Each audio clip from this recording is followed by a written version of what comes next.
ನಾನು ನಿಮಗೆಲ್ಲರಿಗೂ ಧ್ರುವನ್ ಕತೆ ಹೇಳಿದಲ್ಲ, ಈ ಸಲ ನನಗೆ ಬಹುಮಾನ ಕತೆ ಹೇಳ್ಬೇಕಂತಿದ್ದೆ. ಎಲ್ಲರೂ ಚೆನ್ನಾಗಿ ಕೇಳಿಸ್ಕೊಳ್ಳಿ. ಕೃತಯುಗದಲ್ಲಿ ಹಿರಣ್ಯಾಕ್ಷನೆಂಬ ರಾಕ್ಷಸನಿದ್ದ.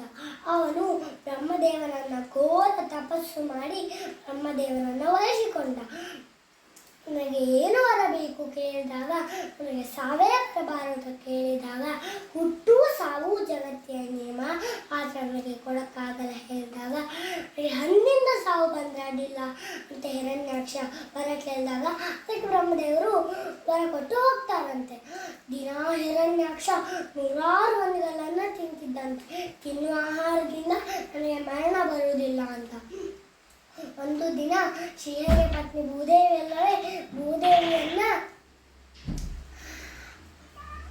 ಹಿಂಸೆ ಮಾಡಕ್ಕೆ ಹೋದಾಗ ಶ್ರೀಹರಿ ವರಾಹ ರೂಪವನ್ನು ತಾಳಿ ಕೋರೆ ದಾಡಿಗಳಿಂದ ತಿವಿದು ಸಾಯಿಸಿ ಬಿಡ್ತಾನಂತೆ.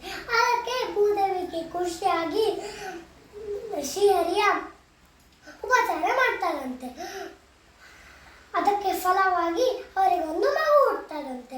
ಶ್ರೀಹರಿಗೆ ವೈಕುಂಠ ನೆನಪಾಯ್ತು. ಶ್ರೀಹರಿ ವೈಕುಂಠಕ್ಕೆ ಓಡಿದ. ಭೂದೇವಿಗೆ ಭೂಮಿಯಲ್ಲಿ ತುಂಬ ಕೆಲಸ ಇದೆ ಅಂತ ಭೂಮಿಗೆ ಓಡಿದ. ಮಗು ಅನಾಥವಾಗಿ.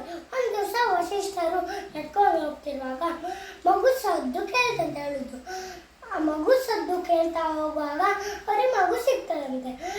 ಅವರು ದಿವ್ಯ ದೃಷ್ಟಿಯಿಂದ ಕಂಡಾಗ ಇದು ಶ್ರೀಹರಿಯ ಮತ್ತೆ ಭೂದೇವಿಯ ಮಗು ಅಂತ ಗೊತ್ತಾಯ್ತಂತೆ. ಆಶ್ರಮಕ್ಕೆ ತಗೊಂಡೋಗಿ ಬಹುಮ ಅಂತ ಹೆಸರಿಡ್ತಾರಂತೆ. ಎಲ್ಲ ಮಕ್ಕಳ ಜೊತೆ ಬೆಳೀತಾನಂತೆ. ಬಹುಮ ತುಂಬ ತುಂಟತನವಾಗಿ ತುಂಬ ಕ್ರೂರನಾಗಿ ಬೆಳೀತಾನಂತೆ. ನಾನೇ ವಸಿಷ್ಠರಿಗೆ ತುಂಬ ಆಚರಣೆ ಆಗ್ತದಂತೆ. ನಾನೇ ತಂದು ಸಾಕಿಯ ಮಗು ಈ ಥರ ಆಗ್ತಿದೆ ಅಂತ. ಒಂದು ದಿವಸ ಆಶ್ರಮದ ಎಲ್ಲ ಮಕ್ಕಳಿಗೂ ಬಹುಮನಿಗೂ ತುಂಬ ಗಲಾಟೆ ಆಗ್ತದಂತೆ. ಆವಾಗ ಬಹುಮ ಒಂದು ಮಗುವನ್ನು ಸಾಸಿಯೇ ಬಿಡ್ತಾನಂತೆ. ಅದಕ್ಕೆ ಕೋಪಗೊಂಡ ವಸಿಷ್ಠರು ಆಶ್ರಮದಿಂದ ತಳ್ಳಿ ಬಿಡ್ತಾನಂತೆ ಬಹುಮನ್ನ. ಅವನು ಬೀದಿಯಲ್ಲಿ ಅಲ್ದಾಡ್ತಿರ್ಬೇಕಾದ್ರೆ ಶುಕ್ರಾಚಾರ್ಯ ಸಿಗ್ತಾರಂತೆ. ನನ್ನನ್ನು ನೀವು ಶಿಷ್ಯ ಮಾಡ್ಕೊಳ್ಳಿ ಎಂದಾಗ ಆಯಿತು ಅಂತ ಶುಕ್ರಾಚಾರ್ಯ ಶಿಷ್ಯ ಮಾಡ್ಕೊಳ್ತಾರಂತೆ. ಎಲ್ಲ ರಾಕ್ಷಸರ ಜೊತೆ ಸೇರಿ ರಾಕ್ಷಸ ವಿದ್ಯೆಯನ್ನೇ ಕಲಿತಾರಂತೆ.